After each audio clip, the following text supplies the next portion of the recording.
সুপ্রিয় শিক্ষার্থীবৃন্দ, আসসালামু আলাইকুম। সবাইকে প্রতিদিনের মতো আজকেও আমি তোমাদের সামনে হাজির হলাম। আজকেও তোমাদের জন্য থিওরি অফ ক্যাপিটাল স্ট্রাকচার বা মূলধন কাঠামো তত্ত্ব যে চ্যাপ্টারটি আছে সেখান থেকে অ্যাপ্রোচ বা মডিগ্লানি মিলার অ্যাপ্রোচের সাজেশন 6 নিয়ে হাজির হলাম। আজকের সাজেশনে আমরা দেখাবো মডিগ্লানি মিলার বা অ্যাপ্রোচের উইদাউট ট্যাক্সের যে অঙ্কগুলো আছে সেগুলো আসলে আমরা পরীক্ষা কীভাবে সলভ করব। তার আগে আমরা দেখব আজকের এই ক্লাসটি যাদের জন্য, তোমরা যারা বিবিএ ফার্স্ট ইয়ার বা সেকেন্ড ইয়ার আছো প্রিন্সিপালস অফ ফাইন্যান্স সাবজেক্টে এবং বিবিএ থার্ড ইয়ারের অল ডিপার্টমেন্টে ফিনান্সিয়াল ম্যানেজমেন্ট যে সাবজেক্ট আছে সে সাবজেক্টে থিওরি অফ ক্যাপিটাল স্ট্রাকচার চ্যাপ্টারটি খুবই ইম্পর্টেন্ট। বিবিএ ফোর্থ ইয়ারে ইনভেস্টমেন্ট ম্যানেজমেন্ট সাবজেক্টে, যেটা ম্যানেজমেন্ট ডিপার্টমেন্টে, এবং অ্যাকাউন্টিং থিওরি যেটা অ্যাকাউন্টিং ডিপার্টমেন্টে আছে। এমবিএ ফাইনালে অ্যাপ্লাইড অ্যাকাউন্টিং থিওরিতে এই থিওরি অফ ক্যাপিটাল স্ট্রাকচার চ্যাপ্টারটি ইম্পর্টেন্ট। তো আজকের সাজেশনটা সলভ করার আগে আমরা উইদাউট ট্যাক্সের বেসিক কিছু সূত্র আলোচনা করব, যে সূত্রগুলো না জানলে তোমার অঙ্ক করা কঠিন হবে। সূত্রগুলো আলোচনা করে তারপর আমরা আজকের সাজেশনটা সলভ করার চেষ্টা করব। খেয়াল করে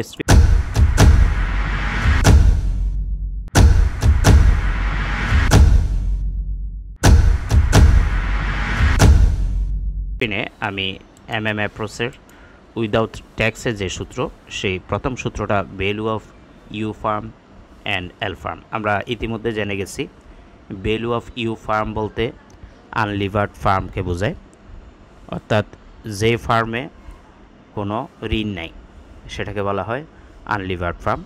আর এল ফার্ম বলতে লিভার্ড ফার্ম, যে ফার্মে ঋণ আছে সেটা হলো লিভার্ড ফার্ম। অর্থাৎ আনলিভার্ড ফার্ম বলতে আমরা বুঝি ঋণমুক্ত ফার্ম, আর লিভার্ড ফার্ম বলতে আমরা বুঝি ঋণযুক্ত ফার্ম। তো এই ক্ষেত্রে ভ্যালু অফ ইউ ফার্ম এবং এল ফার্ম বের করার জন্য আমরা যে সূত্র খেয়াল করব তার আগে একটু খেয়াল করি। According to model proposition 1 without tax, এটার অর্থ হলো মডেল প্রস্তাবনা 1 অনুযায়ী যখন ট্যাক্স থাকবে না তখন কিন্তু ভিএল যে মান ভিইউর একই মান হবে, এবং ওয়েটেড অ্যাভারেজ যে মান কস্ট অফ ইকুইটির একই মান হবে, অর্থাৎ কেও এবং কেই একই হবে, এবং ভিএল এবং ভিইউর মান একই হবে। আবার একটু কথাটা খেয়াল করো, এখানে আমরা লিখে দিচ্ছি according to model proposition 1 without tax, অর্থাৎ মডেল প্রস্তাবনা 1 অনুযায়ী যখন ট্যাক্স থাকবে না তখন ভিএল ইকুয়াল ভিইউ হবে, অর্থাৎ ভিএল এর যে মান একই মান ভিইউর হবে, এবং ডাব্লিউএসসিসি এবং কেই একই হবে। অর্থাৎ আমরা যে কেওর মান বের করি ওভারঅল কস্ট অফ ক্যাপিটাল, কেও এবং কেই একই হবে। তো আমরা সেই জিনিসটাই লিখে নিলাম, ভিএল ইকুয়াল ভিইউ ইকুয়াল ইভিআইটি ডিভাইডেড ডাব্লিউএসসিসি, অর্থাৎ ভিএল বা ভিইউ বের করার একটাই সূত্র হবে, ইভিআইটি মানে earning before interest and tax divided by weighted average cost of capital. এখানে weighted average cost of capital যে কথা, কে ই একই কথা, অর্থাৎ কস্ট অফ ইকুইটি একই কথা। কে ই মানে হলো কস্ট অফ ইকুইটি, আর ইউ এটা হলো আনলিভার্ড ফার্মের জন্য বোঝায়, অর্থাৎ cost of equity of unlevered firm. তাহলে এই লাইনটা কিন্তু খেয়াল করবা, according to model proposition 1 without tax, অর্থাৎ মডেল অনুযায়ী প্রস্তাবনা একমতে যদি ট্যাক্স না থাকে ভিএল এবং ভিইউর একই সূত্র হবে, এবং সেই ক্ষেত্রে ডাব্লিউএসসিসি যে কথা কেইইউ একই, অর্থাৎ ডাব্লিউএসসিসি এবং কেইইউ একই মান হবে। এরপরে আমরা দেখব 2 নম্বর সূত্র WACC of U firm and L firm, অর্থাৎ ওয়েটেড অ্যাভারেজ কস্ট অফ ক্যাপিটালের ইউ ফার্ম এবং এল ফার্মের আমরা মান বের করব। ফর ইউ ফার্মের ক্ষেত্রে কে ও ইউ, এখানে খেয়াল করবা কেও মানে হলো ওভারঅল কস্ট অফ ক্যাপিটাল বা ডাব্লিউএসসিসি কে সংক্ষেপে কেও বলে, আর ইউ মানে আনলিভার্ড ফার্মের কেও বোঝায়, এটা সূত্র হবে EBIT divided by V. For L ফার্মের জন্য আমরা এল ফার্মের যে সূত্র সেটা কেও মানে ওভারঅল কস্ট অফ ক্যাপিটাল অর্থাৎ ডাব্লিউএসসিসি, আর এল ব্যবহার হবে শুধুমাত্র লিভার্ড ফার্মের কথাটার জন্য, অর্থাৎ এটা লিভার ফার্মের কেওএল। কেওএলের সূত্র হবে S/V into KEU plus V/V into KEL। আমরা পরের সূত্র দেখব। 3 নম্বর সূত্রটা হবে cost of equity of U firm and L firm. For U firm KEU equal EVIT divided by V। U ফার্মের KEU। আবার খেয়াল করো, KE বলতে এখানে কিন্তু কস্ট অফ ইকুইটি বোঝায়, আর যে ইউ আছে এই ইউটা আনলিভার্ড ফার্মের KEU-কে বোঝায়। এটা সূত্র কি? EVIT divided by V। এখানে EVIT বলতে earning before interest and tax, আর V বলতে value of firm. For L ফার্মের ক্ষেত্রে KEL সমান হবে, এখানে কিন্তু KE মানে কস্ট অফ ইকুইটি, আর এল কথাটা ব্যবহার হচ্ছে লিভার্ড ফার্মের জন্য। তাইলে এল ফার্মের KE বের করার সূত্র কি? KEL সমান KEU plus KEU minus KD into B/S। এখানে V বলতে ডেপ্ট, এ বলতে market value of share, S বলতে market value of share, B বলতে কি বোঝাবে? ডেপ্ট, আর S বলতে মার্কেট ভ্যালু অফ শেয়ার। এগুলো আমরা অঙ্কে গেলে আরও ডিটেলস আলোচনা করব। KD মানে হলো কস্ট অফ ডেপ্ট। অঙ্কের ভিতরে গেলে আমরা এগুলো নিয়ে আরও ডিটেলস আলোচনা করব। ফাইনালি 4 নম্বর সূত্রটা হলো market value of share of L farm, সংক্ষেপে মার্কেট ভ্যালু অফ SL। তো SL এর মান বের করার সূত্র হলো SL equal VL minus B, অর্থাৎ ভ্যালু অফ লিভার ফার্ম থেকে আমরা যখন ডেপ্ট, এখানে B মানে কিন্তু ডেপ্টটা মাইনাস করে দিব, আমরা পেয়ে যাব market value of share of L firm, অর্থাৎ SL এর যে মান VL মাইনাস B। এই ছিল আমাদের 4টা সূত্র। এই 4টা সূত্র মনোযোগ দিয়ে খেয়াল করে উইদাউট ট্যাক্সের অঙ্কগুলো আমরা ইজিলি সলভ করতে পারবো। আমরা এখন সাজেশনে যাব। আমরা সাজেশন 6-এর যে প্রশ্ন, সেই প্রশ্নটা নিয়ে আসলাম। খেয়াল করো, এটা একটা year question, national university honours 3rd ইয়ারে 2013 সালে আসা একটা প্রশ্ন। There are 2 companies U and L. এখানে 2টা কোম্পানি আছে, একটা হলো কোম্পানি ইউ আর একটা হবে company L. Here L is levered firm and U is unlevered firm which has no ডেপ্ট। যেখানে এল মানে হলো লিভার্ড ফার্ম, মানে ঋণযুক্ত ফার্ম, আর ইউ মানে হলো আনলিভার্ড ফার্ম, অর্থাৎ ঋণমুক্ত ফার্ম, যেখানে কোনো ঋণ নাই। হুইচ ইজ নো ডেপ্ট মানে হলো যেখানে কোনো ঋণ নাই। দ্য ফার্ম এল হ্যাজ টাকা 10 লাখ, ডেপ্ট এট 7%। এল ফার্মে 10 লক্ষ টাকা ঋণ আছে 7% হারে, 7% সুদে 10 লক্ষ টাকা ঋণ আছে। Assume that there is no corporate tax and personal tax. মনে করো এখানে কোনো কর্পোরেট ট্যাক্স নাই বা পার্সোনাল ট্যাক্স নাই, অর্থাৎ এটা উইদাউট ট্যাক্সের অঙ্ক। এই লাইনটা খেয়াল করো, assume that there is no corporate tax and personal tax, অর্থাৎ এখানে কোনো কর্পোরেট ট্যাক্স নাই এবং পার্সোনাল ট্যাক্স নাই। The expected EVIT is taka 3 lakh and cost of equity is 16%। এখানে EVITর পরিমাণ, প্রত্যাশিত EVIT হবে 3 লক্ষ টাকা এবং তাদের KE কস্ট অফ ইকুইটি এর সংক্ষিপ্ত রূপ হলো KE, যেটার KE হলো 16% বা 16%। আমাদের এই ছিল প্রশ্নটা। আমরা রিকোয়ারমেন্ট বা করণীয় দেখব। রিকোয়ার্ড এতে ভ্যালু অফ ইউ ফার্ম বা VU বের করতে হবে, B নাম্বারে value of L firm VL বের করতে হবে, C নাম্বারে cost of equity of U firm অর্থাৎ KEU বের করতে হবে এখানে, D number market value of share of L firm অর্থাৎ SL এর মান বের করতে হবে। তাহলে আমরা প্রথমে এ number value of U firm বা VU যে মান সেটা বের করব। Requirement a value of U firm VU সমান EVIT ডিভাইডেড বাই KO। আমরা যে সূত্র শিখছিলাম VUর, খেয়াল করো সেখানে আমি তোমাদের নিয়ে যাচ্ছি সূত্রটাতে। VU এবং VL যেহেতু একই সূত্র উইদাউট ট্যাক্সের ক্ষেত্রে, সূত্রটা ছিল EVIT divided by SCC। SCC মানে হলো সংক্ষেপে KO বা ওভারঅল কস্ট অফ ক্যাপিটালকে বোঝায়, অর্থাৎ এই সূত্রটা আমরা ব্যবহার করছি। এখন আমরা মান বসাবো, পাশে হেয়ার দিয়ে EVIT 3 লাখ টাকা প্রশ্ন থেকে লিখলাম এবং আনলিভার্ড ফার্মের KO। দেখো এখানে কস্ট অফ ইকুইটি দেওয়া আছে 16%, কস্ট অফ ইকুইটি মানে কিন্তু কি KE। তো উইদাউট ট্যাক্সের অঙ্কে যেটা KE সেটাই KO, এটা কিন্তু আমরা বেসিকে আলোচনা করছি সূত্রের সময়। তো সেজন্য এখানে unlevered farm KO equal KE লিখছে, মানে KO যে কথা KE একই কথা। 16%, পার্সেন্ট উঠাই দিলে 100 দ্বারা ভাগ করতে হবে। 16কে তুমি যদি 100 দিয়ে ভাগ করো দেখবা 0.16 চলে আসবে। এখন এই মানটা এখানে বসাইলাম 0.16।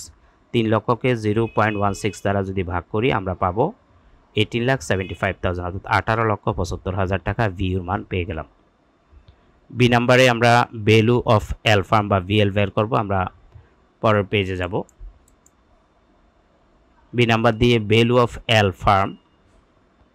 তো ভ্যালু অফ এল ফার্মের ক্ষেত্রে আমরা বেসিক ক্লাসে আলোচনা করছিলাম যে প্রস্তাবনা এক অনুযায়ী উইদাউট ট্যাক্সের ক্ষেত্রে যেটা ভিউর মান সেটাই ভিএল এর মান, অথবা যেটা ভিএল এর মান সেটাই কি ভিউর মান। এখানে সে কথাটা লিখছি, as there is no corporate tax and personal tax, thus according to theory the levered firm L will not get any tax advantages। অর্থাৎ প্রস্তাবনা এক অনুযায়ী এখানে মডেলের থিওরিতে এখানে যেহেতু there is no corporate tax, কোনো কর্পোরেট ট্যাক্স নাই এবং পার্সোনাল ট্যাক্স নাই, সেক্ষেত্রে আমরা লিখতে পারি দেয়ারফর ভিএল অর্থাৎ value of levered firm equal VU value of unlevered firm. তারপর আমরা ভিইউ যেহেতু বের করছি 18,75,000, এটা ভিইউরও মান আবার এটা ভিএল এরও মান। আমরা সি নাম্বারে যাব। প্রিয় শিক্ষার্থী, আশা করি আমাদের ক্লাসগুলো দেখে তোমাদের ভালো লাগতেছে। আমরা সবসময় তোমাদের জন্য ভালো কিছু দেওয়ার চেষ্টা করি। তোমরা যদি বিভিএস ডিগ্রি থার্ড ইয়ারের স্টুডেন্ট হয়ে থাকো অথবা বিভি অনার্স থার্ড ইয়ারের স্টুডেন্ট হয়ে থাকো, তোমাদের জন্য সম্পূর্ণ নতুন বেসে ভর্তির আমরা অনলাইন লাইভ এবং রেকর্ড ক্লাসগুলো, আমাদের যে অনলাইন লাইভ এবং রেকর্ড ক্লাস আছে সেগুলোতে ভর্তির বিস্তারিত জানার জন্য আমাদের একটা হোয়াটসঅ্যাপ নাম্বার দেওয়া আছে 01615 111 232। তোমরা চাইলে এই নাম্বারে মেসেজ করতে পারো অথবা সরাসরি কল দিতে পারো। তবে আমাদের ক্লাসে কেন ভর্তি হবে, আমাদের ক্লাসগুলোর যে বৈশিষ্ট্য আমি যদি একটু তোমাদেরকে বলি। অনেকে তোমরা আছো যেহেতু থার্ড ইয়ারে পড়ো, ব্যস্ততার কারণে ক্লাসগুলো ঠিকমতো লাইভ ক্লাস করতে পারে না, ফলে ক্লাসগুলো মিস হয়। তাছাড়া থার্ড ইয়ারের পড়া স্টুডেন্টরা বিভিন্ন ব্যবসা বাণিজ্য, টিউশনি বা চাকরি যে কোনো কাজে হয়তো ব্যস্ত থাকতে পারে, এখন ব্যস্ততারই যুগ। তো ক্লাসগুলো এমনভাবে করা হয়েছে যে তোমার ইচ্ছা মতো সময় তুমি ক্লাসগুলো দেখার সুযোগ আছে। তুমি রাত 12টায় ফ্রি আছো, রাত 12টায় দেখবা। দিন 12টায় ফ্রি থাকলে দিন 12টায়, সকালে ফ্রি থাকলে সকালে, যে কোনো সময় তুমি ক্লাসগুলো দেখতে পারবা। যতদিন পরীক্ষা শেষ না হবে ততদিন ক্লাসগুলো তোমার কাছে সেভ আকারে থাকবে, মানে ক্লাসগুলো তোমার কাছে রেকর্ড আকারে সেভ থাকবে। তোমাদের সুবিধাজনক সময়ে অঙ্কগুলো করে জমা দেওয়ার সুযোগ আছে। প্রতিটা অধ্যায়ে গুরুত্বপূর্ণ সাজেশন সমূহের সমাধান শেষে প্রশ্নোত্তর পর্বের জন্য আমরা লাইভ ক্লাস রাখছি। প্রতিটা অধ্যায় থেকে মিনিমাম 15 হতে 20টা সাজেশন থাকবে। সাজেশনগুলো এমনভাবে তৈরি করা হয়েছে যেন এই সাজেশনগুলো প্র্যাকটিস করলে পরীক্ষার প্রশ্ন যেভাবে হোক তুমি অ্যান্সার করে আসতে পারো। তাছাড়া সকাল 11টা থেকে সন্ধ্যা 7টা পর্যন্ত যে কোনো সমস্যার জন্য তোমরা আমাদেরকে কল দিতে পারো বা মেসেজ করতে পারো, আমরা সাথে সাথে রিপ্লাই দেব। আমাদের কোর্সে ভর্তি হলে গণিত ও থিওরি সাজেশন সম্পূর্ণ ফ্রি দেওয়া হবে তোমাদের। প্রতিটি অধ্যায় শেষে মূল্যায়ন পরীক্ষা দিয়ে নিজের প্রস্তুতির শতকরা হার নির্ধারণ করা যাবে, অর্থাৎ তুমি কতটুকু পরীক্ষার জন্য প্রস্তুত। একটা চ্যাপ্টার শেষ করে তোমার থেকে যখন আমরা একটা ক্লাস টেস্ট নিব, আমরা সেটা বুঝতে পারবো বা তুমি নিজেও সেটা বুঝতে পারবা। আমাদের ক্লাসের সবচেয়ে বড় বৈশিষ্ট্য হলো আমাদের প্রতিটা রেকর্ড ক্লাস অ্যানিমেশন এবং স্লাইড শো এর মাধ্যমে উপস্থাপন করা হয়েছে, যাতে শিক্ষার্থীরা খুব সহজে বুঝতে এবং দেখতে পারে। তো রিকোয়েস্ট করবো তোমরা আমাদের কোর্সগুলো নিও, সিরিয়ালি সবগুলো সাজেশন ধারাবাহিকভাবে পেয়ে যাওয়া, এবং তোমাদেরকে আমরা ফলো আপে রাখবো। আমরা শুধু রেকর্ড ক্লাস বা লাইভ ক্লাস দিয়ে আমরা তোমাদেরকে ছেড়ে দিব না, আমরা তোমাদের গাইডলাইন দিতে থাকবো কিভাবে পড়বা, কোন সাজেশনগুলো পড়লে, কোন ম্যাথগুলো করলে তোমরা শতভাগ কমন পাবা। এই ছিল আমাদের ইনফরমেশন। আমরা এখন আমাদের যে অঙ্ক করাচ্ছি সেটাতে চলে যাচ্ছি। সবার জন্য শুভকামনা রইল। সি নাম্বারে প্রশ্ন যদি খেয়াল করি, প্রশ্ন বলছে দেখো, cost of equity of U firm. Cost of equity of U firm, আমরা cost of equity of U ফার্মের জন্য যে কাজটা করব, cost of equity U firm as the firm U is unlevered. আবার খেয়াল করো, as the firm U is unlevered, the no debenture. Unlevered firm বলতে ঋণমুক্ত ফার্ম বা আনলিভার্ড ফার্ম, এটার বাংলা অর্থ হলো ঋণমুক্ত ফার্ম। তো যেখানে কোনো ডিভেঞ্চার নাই, তাস এস ইকুয়াল ভিইউ ইকুয়াল 18,75,000। এই ক্ষেত্রে আমরা জানি এসের যে মান ভিইউর মান একই, অর্থাৎ আনলিভার্ড ফার্মের ক্ষেত্রে উইদাউট ট্যাক্সের অঙ্কে এস এর মান এবং ভিইউর মান একই হবে, সেজন্য আমরা এস ইকুয়াল ভিইউ লিখছি। আমি কথাটা আবার বলতেছি, খেয়াল করো। আনলিভার্ড ফার্মের ক্ষেত্রে যেটা এস এর মান সেটাই হবে কিসের মান? ভিইউর মান। আবার খেয়াল করো, আনলিভার্ড ফার্মের ক্ষেত্রে যেটা এস এর মান সেটা ভি এর মান। তো আমরা সেজন্য এখানে লিখছি as the firm U is unlevered, অর্থাৎ no debenture, thus S equal V U. যেহেতু তাদের কোনো কি নাই, ভি মানে ডেফট নাই, লিভার্ড নাই, আনলিভার্ড ফার্মের ক্ষেত্রে যেহেতু কোনো ঋণ নাই, সেজন্য এস ইকুয়াল ভিইউ। তাহলে ভিইউ আমরা বের করছি 18,75,000। এখন আমরা যে মানটা বের করব, cost of equity U firm অর্থাৎ কেই। কেইর ক্ষেত্রে আমরা কেইর যে সূত্র EBIT minus I divided by S. আবার একটু খেয়াল করি, কেইর সূত্র কী ছিল? EBIT minus I divided by S. EBIT মানে আর্নিং বিফোর ইন্টারেস্ট অ্যান্ড সেটস। প্রশ্নে আছে 3 লাখ, মাইনাস চিহ্ন দিলাম, আর প্রশ্নে যেহেতু কোনো ইন্টারেস্ট নাই 0 দিলাম। নিচে এস এর মান 18,75,000। তার মানে দেখো এই 18,75,000 এটা এস এরও মান, এটা ভিইউরও মান, এটা কিন্তু ভিএল এরও মান। তাহলে আমরা এখন 3 লাখকে 18,75,000 দিয়ে ভাগ করে 100 দিয়ে যদি গুণ করি, আমরা পেয়ে যাব 16% বা 16%। এটা হবে কেই, কস্ট অফ ইকুইটি। পরের প্রশ্ন ডি নাম্বারে আমরা দেখব। ডি নাম্বারে বলছে market value of share of L firm. তাহলে market value of share of L firm করার আগে আমরা market value of share of L firm বা মার্কেট ভ্যালু অফ শেয়ার যেটা, সেটা সূত্রটা লিখব। সূত্রটা হলো এস এল সমান ভিএল মাইনাস বি। এখানে ভিএল বলতে ভ্যালু অফ লিভার্ড ফার্ম, যেটা 18,75,000, আর বি মানে কিন্তু ডেফট।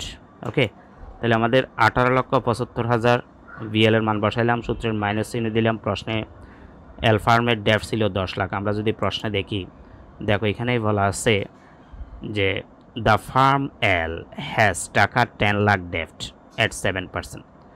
এল ফার্মের 10 লক্ষ টাকা ঋণ আছে 7% সুদের হারে। তো সেজন্য ডেফটের জায়গায় বি মানে ডেফটের জায়গায় 10 লাখ বসাইলাম।